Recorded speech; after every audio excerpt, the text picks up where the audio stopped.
ನೀವು ಪ್ರೀತಿಸಿದಂಥವರು ನಿಮ್ಮ ಹತ್ರ ಬರ್ತಾರಲ್ಲ ಅಥವಾ ನಿಮ್ಮನ್ನ ಪ್ರೀತಿಸ್ತಾ ಇರಲ್ಲ, ನೀವು ಪ್ರಾಮಾಣಿಕವಾಗಿ ಪ್ರೀತಿಸ್ತಾ ಇರ್ತೀರ, ಜೀವನೇ ಕೊಡುವಂತಹ ಪ್ರೀತಿ ಅಂತಹದ್ದನ್ನೆಲ್ಲ ನಾವು ನೋಡಿದ್ದೇವೆ. ಸೊ ಅಂತಹ ವ್ಯವಸ್ಥೆಯಲ್ಲಿ ನಿಮ್ಮನ್ನು ಪ್ರೀತಿಸಿ, ನಿಮ್ಮನ್ನು ನಂಬಿಸಿ, ನಿಮಗೆ ಮೋಸ ಮಾಡಿ, ನಿಮಗೆ ಅನ್ಯಾಯ ಮಾಡಿ ನಿಮ್ಮಿಂದ ದೂರ ಆಗಿರ್ತಾರೆ. ವಿವಾಹಕ್ಕೆ ಪ್ರಯತ್ನ ಪಡ್ತಾ ಇದ್ದೀರಾ, ಬಹಳ ಜನ ವರಗಳು ಬರ್ತಾ ಇದ್ದಾರೆ, ಆದರೆ ಆ ಸ್ತ್ರೀಯನ್ನು ನೋಡಿದ್ರೆ ಯಾರಿಗೂ ಕೂಡ ಇಂಟ್ರೆಸ್ಟ್ ಬರ್ತಾ ಇಲ್ಲ ವಿವಾಹ ಮಾಡ್ಕೊಳ್ಳೋದಕ್ಕೆ. ಅಂದರೆ ಆ ಸ್ತ್ರೀ ಚೆನ್ನಾಗಿಲ್ಲ ಅಂತಾಗಲಿ ಅಥವಾ ಆ ಸ್ತ್ರೀಗೇನೋ ಪ್ರಾಬ್ಲಮ್ ಇದೆ ಅಂತಾಗಲಿ ಅಲ್ಲ, ಆ ಸ್ತ್ರೀಯಲ್ಲಿ ಒಂದು ಆಕರ್ಷಣಾ ಶಕ್ತಿ ಅನ್ನೋದಿಲ್ಲ. ನೋಡಿ, ವಶೀಕರಣ ಅನ್ನುವಂಥದ್ದು ಇದೆಯಲ್ಲ, ಅದು ಒಂದು ಆಕರ್ಷಣೆ ಅಂತಕ್ಕಂಥದ್ದನ್ನು ಹೇಳ್ಬೋದು. ಆಕರ್ಷಣೆಗಾಗಿ ಮಾಡುವಂತಹ ಒಂದು ತಂತ್ರ.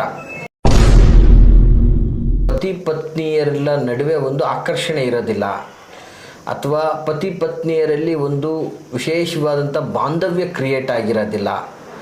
ಪತಿ ಕಂಡ್ರೆ ಪತ್ನಿಗಾಗ್ತಾ ಇರಲ್ಲ, ಪತ್ನಿ ಕಂಡ್ರೆ ಪತಿಗಾಗ್ತಾ ಇರಲ್ಲ. ಈ ಥರ ಸಂದರ್ಭಗಳಲ್ಲಿ ಈ ಒಂದು ತಂತ್ರವನ್ನು ಬಳಸಬೇಕು. ನಮಸ್ತೆ ವೀಕ್ಷಕರೇ, ನಾನು ನಿಮ್ಮ ಮೈಸೂರಿನ ಶ್ರೀನಿವಾಸನ್. ವೀಕ್ಷಕರೇ, ಸಾಮಾನ್ಯವಾಗಿ ಇವತ್ತಿನ ದಿನ ನೀವು ಬಹಳ ಕಡೆ ಕೇಳಿರ್ತೀರ ವಶೀಕರಣ ವಶೀಕರಣ ವಶೀಕರಣ ವಶೀಕರಣ ಅಂತ. ನಾವು ಮಾಧ್ಯಮಗಳಲ್ಲಿ ಅಲ್ಲಿ ಇಲ್ಲಿ ಕೇಳ್ತಾನೆ ಇರ್ತೀವಿ ವಶೀಕರಣ. ನೋಡಿ, ವಶೀಕರಣ ಅನ್ನುವಂಥದ್ದು ಇದೆಯಲ್ಲ, ಅದು ಒಂದು ಆಕರ್ಷಣೆ ಅಂತಕ್ಕಂಥದ್ದನ್ನು ಹೇಳ್ಬೋದು. ಆಕರ್ಷಣೆಗಾಗಿ ಮಾಡುವಂತಹ ಒಂದು ತಂತ್ರ. ಈ ವಶೀಕರಣ ತಂತ್ರದ ಒಂದು ವಿಶಿಷ್ಟವಾದಂತಹ ಒಂದು ತಂತ್ರವನ್ನು ನಾನು ನಿಮಗೆ ಇವತ್ತೊಂದು ದಿನ ವಿಡಿಯೋದಲ್ಲಿ ತಿಳಿಸ್ಕೊಡ್ತೀನಿ. ಬಹಳ ವಿಶೇಷವಾದ ಮಾಹಿತಿ, ಸ್ಕಿಪ್ ಮಾಡದೆ ಸಂಪೂರ್ಣವಾಗಿ ವಿಡಿಯೋವನ್ನು ನೋಡಿ ಅಂತ ಹೇಳಕ್ಕೆ ಇಷ್ಟಪಡ್ತೇನೆ. ನೋಡಿ, ಸಾಮಾನ್ಯವಾಗಿ ನಾವು ಯಾವುದಕ್ಕೆ ಇದನ್ನು ಬಳಸ್ಕೊಳ್ಬೇಕು ಅಂತಂದರೆ ನಮ್ಮ ಒಳ್ಳೆಯದಕ್ಕೆ. ಅಂದರೆ ಇವತ್ತು ಪತಿ ಪತ್ನಿಯರೆಲ್ಲ ನಡುವೆ ಒಂದು ಆಕರ್ಷಣೆ ಇರೋದಿಲ್ಲ, ಅಥವಾ ಪತಿ ಪತ್ನಿಯರಲ್ಲಿ ಒಂದು ವಿಶೇಷವಾದಂಥ ಬಾಂಧವ್ಯ ಕ್ರಿಯೇಟ್ ಆಗಿರೋದಿಲ್ಲ.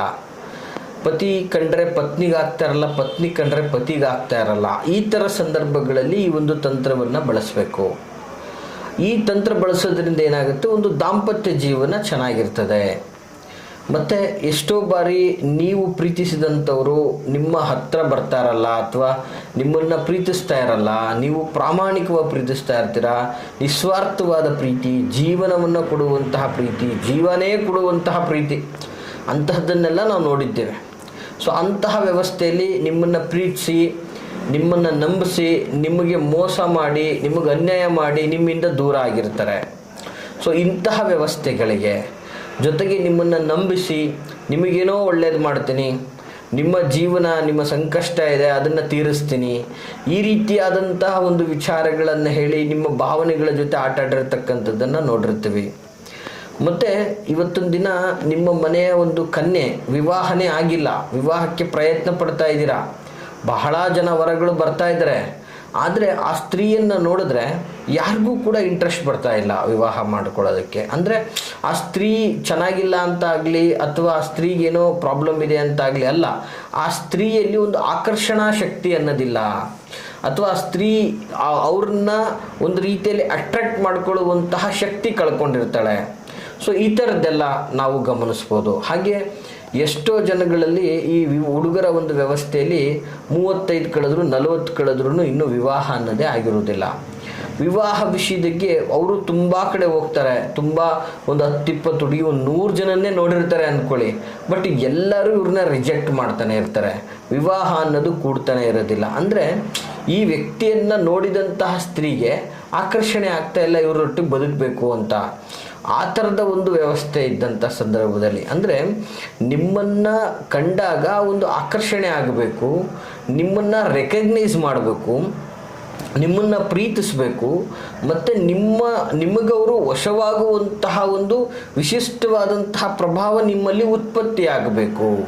ನೋಡಿ, ಬಹಳ ಎಂಥ ಅದ್ಭುತವಾದ ಇದು. ಇಷ್ಟೇ ಅಂತಲ್ಲ ವೀಕ್ಷಕರೇ, ಇದನ್ನು ಬರೀ ನಮ್ಮ ವೈಯಕ್ತಿಕ ಬದುಕು, ಗೃಹಸ್ಥಾಶ್ರಮ, ಪ್ರೀತಿ ಸಂಬಂಧಗಳಿಗೆ ಮಾತ್ರ ಸೀಮಿತ ಅಲ್ಲ. ಈ ವಶೀಕರಣ ಅಂತಕ್ಕಂಥದ್ದನ್ನು ನಾವು ಉದ್ಯೋಗದ ವಿಚಾರದಲ್ಲಿ, ಹಾಗೆ ವ್ಯಾಪಾರ ವ್ಯವಹಾರಗಳ ವಿಚಾರದಲ್ಲಿ, ರಾಜಕೀಯವಾಗಿ, ಈ ಎಲ್ಲ ರಂಗಗಳಲ್ಲೂ ಕೂಡ ನಾವು ಇದನ್ನು ಬಳಸ್ಬೋದಾಗಿದೆ. ಆದರೆ ಉದ್ದೇಶ ಸ್ಪಷ್ಟವಾಗಿರಬೇಕು ಮತ್ತು ಆ ಉದ್ದೇಶದಿಂದ ನಿಮಗೆ ಒಳ್ಳೆಯದಾಗಬೇಕಾದಂತಹ ಒಂದು ನಿರ್ಧಾರಗಳಿರಬೇಕು. ಉದ್ದೇಶ ಕೆಟ್ಟದಾಗಿದ್ದು, ಕೆಟ್ಟ ಆಲೋಚನೆಗಳಿಂದ ಇಟ್ಟು, ದುರ್ಬುದ್ಧಿಗಳಿಂದ ಅನಾಚಾರಕ್ಕೆ ಈ ತಂತ್ರಗಳನ್ನು ಮಾಡ್ತೀನಂದರೆ ನೀವು ಸಮಸ್ಯೆಗೆ ಗುರಿ ಹೊಂದಬೇಕಾಗ್ತದೆ. ಇದು ತುಂಬ ಒಳ್ಳೆಯದಕ್ಕೆ ಉಪಯೋಗಿಸ್ಕೊಳ್ಳುವಂತಹ ತಂತ್ರ ಆಗಿರ್ತದೆ. ಈ ರೀತಿಯಾಗಿ ನೀವು ಬಳಸಿದ್ದೇ ಆದರೆ ನಿಮಗೆ ಶೀಘ್ರವಾಗಿ ವಶೀಕರಣದ ಪ್ರಭಾವ ಹೆಚ್ಚಾಗ್ತದೆ. ನೋಡಿ ಏನಪ್ಪ, ಈಗ ಸಾಮಾನ್ಯವಾಗಿ ಎಷ್ಟೋ ಜನಗಳಿಗೆ ಅವ್ರ ಮಕ್ಕಳುಗಳು ಅವ್ರ ಮಾತೇ ಕೇಳ್ತಾರಲ್ಲ, ತಂದೆ ತಾಯಿಗಳಿಗೆ ತಲೆನೋವಾಗಿರುತ್ತೆ. ಹೆಣ್ಣು ಮಗಳಂತೂ ಮದುವೆಗೆ ಹಠ ಹಿಡಿದಿರ್ತಾಳೆ, ಚಂಡಿ ಹಿಡಿದಿರ್ತಾಳೆ, ಅವಳದು ದೊಡ್ಡ ಅಹಂಕಾರದ ವ್ಯವಸ್ಥೆ, ನನಗೆಲ್ಲ ಗೊತ್ತು, ನಾನೇ ಜ್ಞಾನಿ ಅಂತ ಮೆರಿತಾ ಇರ್ತಾಳೆ.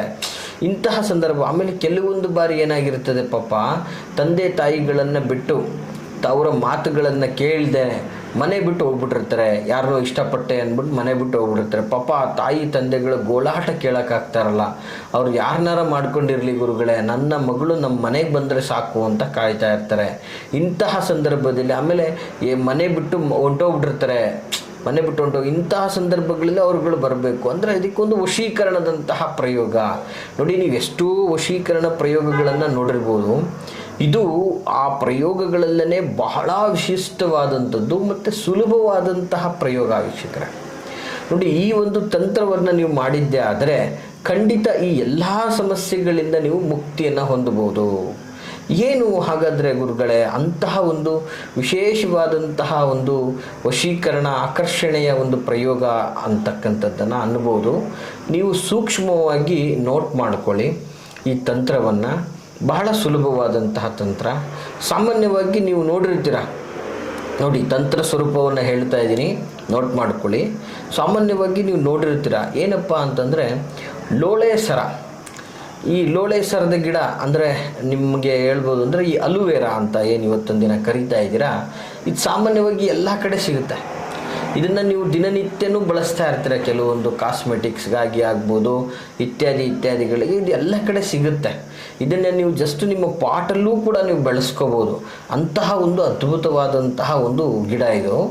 ಈ ಲೋಳೆ ಸರದ ಗಿಡದ ಬೇರು ನೋಡಿ, ಲೋಳೆ ಸರದ ಅದೇನು ಮೇಲ್ಗಡೆ ಜೆಲ್ಲು ಅದ್ಯಾವುದೂ ಉಪಯೋಗಕ್ಕೆ ಬರಲ್ಲ.